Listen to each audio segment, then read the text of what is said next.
Brian Little.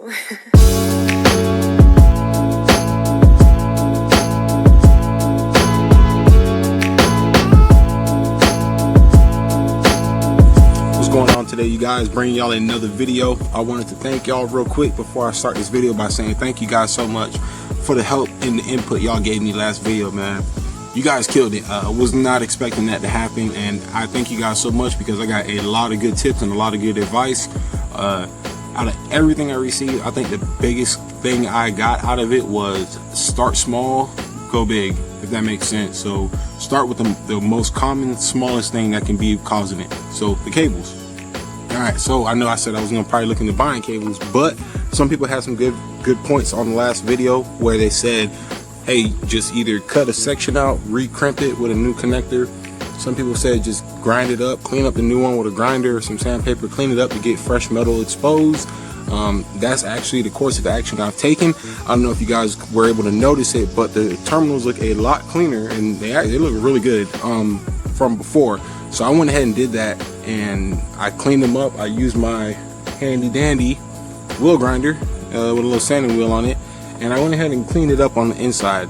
Somebody also mentioned how the stock battery terminal holes, the diameter of the holes were too small, so they couldn't get it all the way onto the post on the batteries, so they opened it up a little bit, and I actually did that too.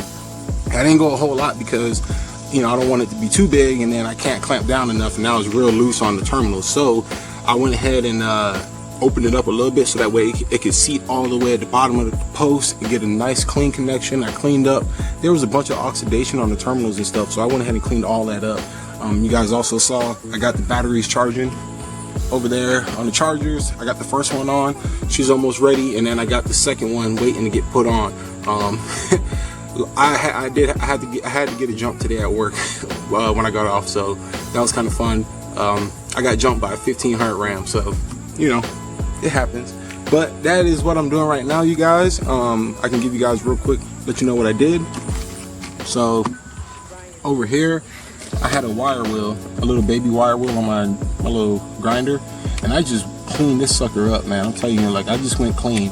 I traced the wire, the red wire on it, and I traced it all the way everywhere, and there's nothing like sticking out that's just so obviously like causing it to be like that.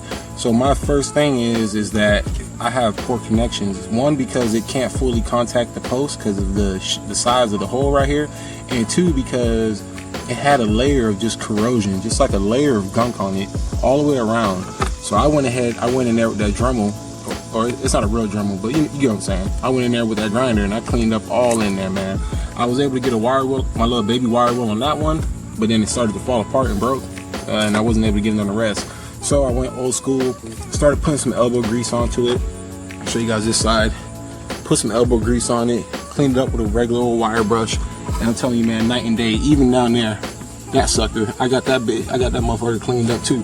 I took these nuts off, and I took them off. I cleaned the post, I cleaned the terminals, I cleaned the back of the nuts. It looks 10 times better than it did before. Even here, so you know, the same thing. The passenger side battery is not nowhere in as bad of a shape as the driver side was. I know it looks like it, but trust me, in person, that side was the side hurting. But I still cleaned it out. I went ahead and hit it with the wire, my little sanding wheel. I put it on the inside, opened it up. We have a nice fresh metal surface. So I honestly feel like this is going to fix it. Just because, you know, when I never told you guys, but when it was winter time, wrong way. So when it was winter time and it was real cold outside, I would go out to start my truck and it would click. I never told y'all this, but it would do it, and it would click, and I was like, oh damn it. So what I would do is I go out there, I'd wiggle the battery terminals, go in the truck, should start up. So I knew for a while my terminals were either bad, or not bad, but dirty, or they needed to be I don't know, overhauled in a sense. But I knew it for a while. It's just not actually finally catching up to me because my batteries are good, my alternator's good. One thing I forgot to mention in the last video is that on the 07.5 and newer, pretty much when they started the 6.7, the 6.7 Cummins is a smart truck, okay? And when I say smart, I mean smart in the sense of protecting itself, okay? So along with the PCM, you have the logic board, okay? And what that is pretty much the truck knows when something is going to go wrong, or to prevent something to go wrong, it will put itself into like a limp mode. So what I mean by that is pretty much what happened is those codes I was getting for the high voltage, low voltage on my Mini-Max, what that was the truck putting itself kind of into a reject mode where it didn't want an overload to happen. So what it did was it made the alternator stop charging. It cut the alternator off, it killed it, so it would not charge anymore to the batteries, because what would happen, it doesn't want to overload or fry the system. It doesn't want to burn out anything pretty much. So this is a smart truck. I assume the Duramaxes and Power Strokes around these years can do it. I don't know 100%, but I do know for a fact that these 6.7s are really smart. Because previously, in older diesels, you didn't have that. You know, if something was going to overload and fry, it was going to overload, fry, and that was it. You got to change whatever got burnt up. But with this truck, I think it's pretty cool. I was able to drive it today, and well, yeah, pretty much today, because I didn't drive this weekend. I was able to drive it today to work and back, and then I needed to jump after work. So I knew the alternator wasn't charging, but I know it's not the alternator, all right? I got it tested. She tested good. It's just not charging because it's that code. So between the batteries being disconnected for over an hour, long period of time, and charging the batteries, cleaning the terminals, I really think this is going to fix it. So I hope it does. It did go after I made the last video. It was weird because after I made the last video, the light went off, the little lightning bolt went off, and my check gauge light went off. It was gone, and I was like, and the battery volts on the gauge went back up to 14. So I was like, oh snap, sweet. But then I don't know, maybe like 15 minutes later driving, it came right back on. So I know for a fact that it has to do with these terminals not being clean, having a good clean connection. I never had a vehicle before where if the terminals weren't clean, you're gonna have issues. All my vehicles before, as long as the batteries were good, it started up and it ran fine. But this truck, you know, it's just a little sensitive, so it's no big deal. Okay, so all I'm really waiting on right now is for those batteries to finish charging. The first one is about to be done. I'm actually gonna check it right now, and then I'm gonna swap over to the second battery, get juice on that. I'm gonna fire her up, see if the alternator, or I'm gonna fire her up, clear the codes, see if the light comes back on. If it doesn't, I'm gonna let the alternator run, fully charge the batteries up, and then you guys will hear from me. Okay, so thanks for watching, sit tight, and I'll get back with y'all in like 2 seconds. All right, you guys, so this battery, first one's reading at 12.4, which is that's gonna be fine for this. I don't need it to be at the full 14. And then we got the other, this is the passenger battery. I'm thinking about swapping them though. I think I'm gonna do a swap. I heard about somebody doing that on YouTube, or somebody told me about that comment in my last video. I don't remember who you were, but whoever did it, I think I'm thinking about doing that. This one's reading at 12.5. Real quick, you don't need full 14 volts as long as the batteries are at 12 volts each, and when they're not running, you're good. When you start her up, that's when you should be looking for that. I think it's like 13.8 to 14.2. If I'm not mistaken. If I am, don't tear me up in the comments. I'm not no pro, you guys know. But yeah. Alright, so now what we're gonna do is we're gonna go ahead and we're gonna put these in. So I'm gonna drop these in the truck right now, okay?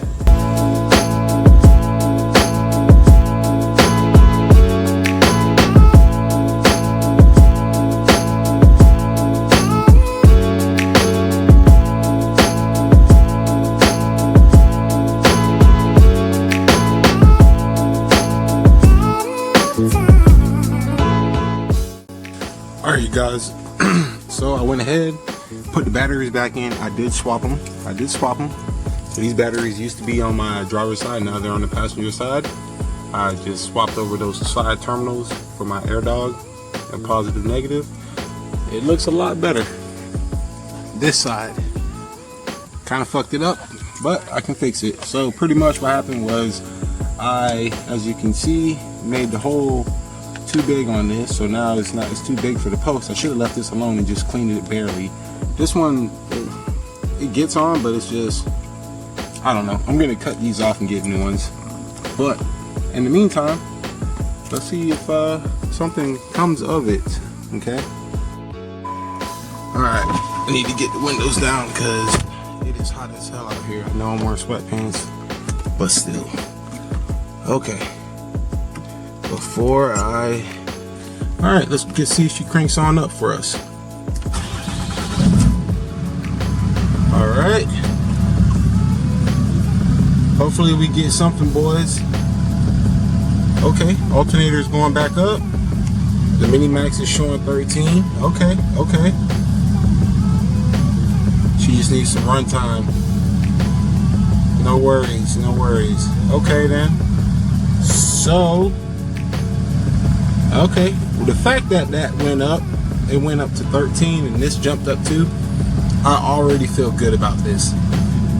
Stupid radio. No, English. So the fact that it already did that, I feel so good about that. Oh snap, let's get this fixed. Red. White and blue. I know it's kind of hard to tell. This one looks like an offset blue, but it's supposed to be white. I got it set up like the American flag, red, white, and blue. Okay. All right. So I'm gonna go ahead. I'm gonna take her around the block, see if anything comes on. I'll probably take her more than around the block. I'll drive her around a little bit, see if any lights come on, boys. And if we don't get any lights, so far so good. But I now have to fix the driver's side terminals, get some new ones. I mean, you can go to Walmart and get them for like, I think like $2 a terminal, so it's no biggie. But so far so good. I am actually really happy. Now this just goes to show how the alternator is not bad. It's charging my battery right now. It's charging the battery, and the computer put the engine or the charging system kind of into a retard mode, so that way it prevents any type of electrical short circuits, burning out any fuses, stuff like that. So this is a really smart truck. I think it's cool knowing that. I got a little story I might be able to tell, depending on how long this video is already, about the truck kind of putting itself into a retard mode to protect itself. If I don't tell it in this video, I'll definitely tell it in the next video. So make sure y'all remind me to. All right, you guys. So I went driving for about 10 minutes. She runs good, no lights. Battery is almost at 14 volts, according to the Mini Max. Yeah, it's good stuff. Heck yeah. So I'm gonna wrap this up, man, and this is going to be a show. All right, you guys, that's gonna be a wrap. It's good so far, and I went ahead and hooked up the Quadzilla boost fooler. I feel good knowing that was not one of the causes for all of the electrical issues I've gone through. Hopefully you guys have this issue in the future. You guys can use this as a tutorial, helpful video, as a first troubleshooting step. Now it's not over. Still got to change out those 2 terminals on the side, driver's side, but if I can get it, she runs. You guys saw she was almost at 14 volts while running, which is perfect. So I know the alternator is working good, because when I first started it, she was at like 13, so she almost went up to 14, I believe. So that's going to be it for this video, man. I hope you guys enjoyed it. I know it wasn't the craziest, most dramatic, installs and stuff like that, but once again, like always, I appreciate you guys. Thank you for checking out my videos. Thank you for checking out the channel and subscribing. Man, that's it, really. Be on the lookout for a Quadzilla boost fooler review video, because I honestly I've only drove with it one day, and then I disconnected it because of the issue I was having with the surging power and stuff. So I think that'll be a nice video for you guys. If you guys are considering buying one, I'll be able to give you my honest opinion. So far, the only thing I can truly say is that the only time it's noticeable is when I gave the truck acceleration under demand. So I mean, that's it, really. All right, so until next time, man, I tell y'all what, y'all take it easy, be safe, have a good week, and I'll catch up with y'all and see y'all next video.